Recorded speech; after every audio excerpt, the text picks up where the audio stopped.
Chapter 7 The House by the Sea. "Oh, Anna Marie," Ellen said, with awe in her voice, it is beautiful." Anna Marie looked around and nodded her head in agreement. The house and the meadows that surrounded it were so much a part of her childhood, part of her life, that she didn't often look at them with fresh eyes. But now she did, seeing Ellen's pleasure. And it was true. They were beautiful. The little red roof farmhouse was very old, its chimney crooked, and even the small shuttered windows tilted at angles. A bird's nest, wispy with straw, was half hidden in the corner where the roof met the wall above a bedroom window. Nearby, a gnarled tree was still speckled with a few apples now long past ripe.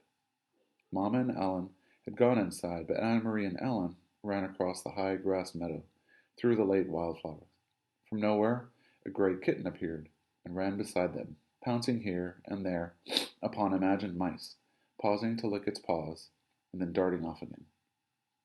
It pretended to ignore the girls, but looked back often to be certain that they were still there, apparently pleased to have playmates.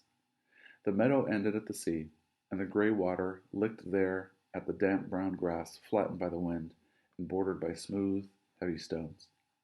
"I've never been this close to the sea," Ellen said. "Of course you have. You've seen the harbor in Copenhagen a million times." Ellen laughed.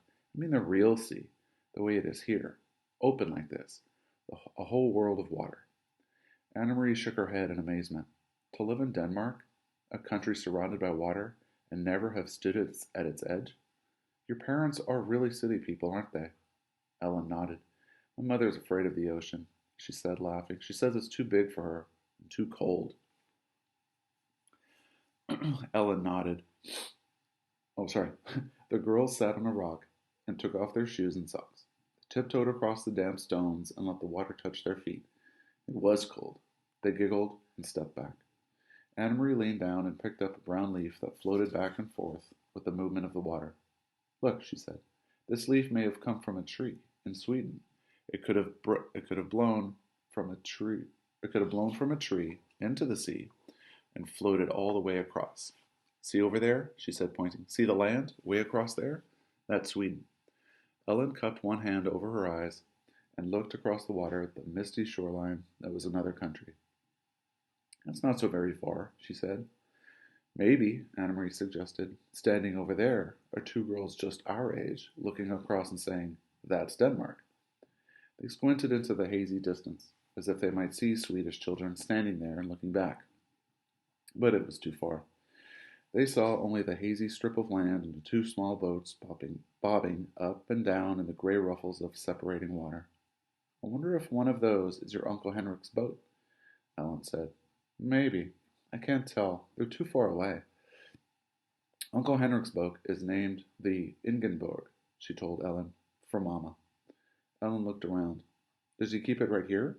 Does he tie it up so that it won't float away?" Anna Marie laughed. "Oh, no. In town, at the harbor, there's a big dock, and all the fishing boats go and come from there. That's where they unload their fish. You should smell it. At night, they're all there, anchored in the harbor." "Anna Marie! Ellen!" Mamma's voice came across the meadow. The girls looked and saw her waving to them. They turned, picked up their shoes, and began walking toward the house. The kitten, who had settled comfortably on the stony shore, rose immediately and followed them. I took Ellen down to show her the sea," Anna Marie explained, when they reached the place where Mamma waited. "She'd never been that close before. We started to wade, but it was too cold. I wish we had come in the summer so we could swim." "It's cold even then," Mamma said. She looked around. "You didn't see anyone, did you? You didn't talk to anyone?" Anna Marie shook her head. "Just the kitten." Ellen had picked it up, and it lay purring in her arms. As she stroked its small head and talked to it softly. "I meant to warn you. You must stay away from people while we're here." "There's no one around here," Anna Marie reminded her. "Even so, if you see anyone at all, even someone you know, one of Henrik's friends, it is better to come into the house. It's better to come in the house. It's too difficult, maybe even dangerous, to explain who Ellen is." Ellen looked up and bit her lip. "There aren't soldiers here." "There aren't soldiers here too?" she asked.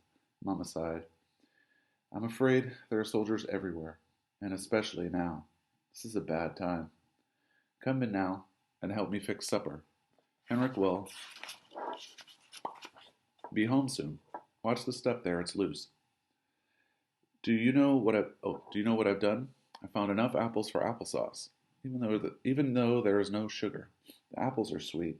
Henrik will bring home some fish, and there is wood for the fire, so tonight we'll be warm and well fed. It's not a bad time then, Anna Marie told her. Not if there's applesauce. Ellen kissed the kitten's head and let it leap from her arms to the ground. It darted away and disappeared in the tall grass. They followed Mamma into the house. That night, the girls dressed for bed in the small upstairs bedroom where they were sharing. The small bedroom they were sharing, the same bedroom that had been Mamma's when she was a little girl. Across the hall, Kirsty was already asleep in the wide bed that had once belonged to Anna Marie's grandparents.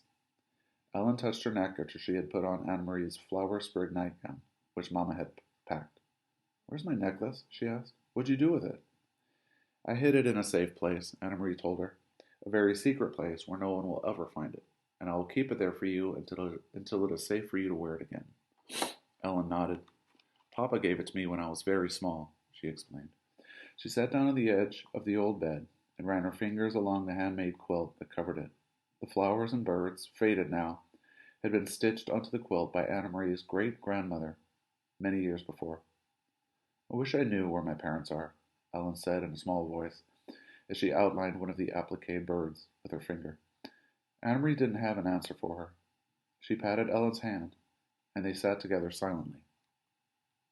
Through the window, they could see a thin, round slice of moon appear through the clouds, against the pale sky.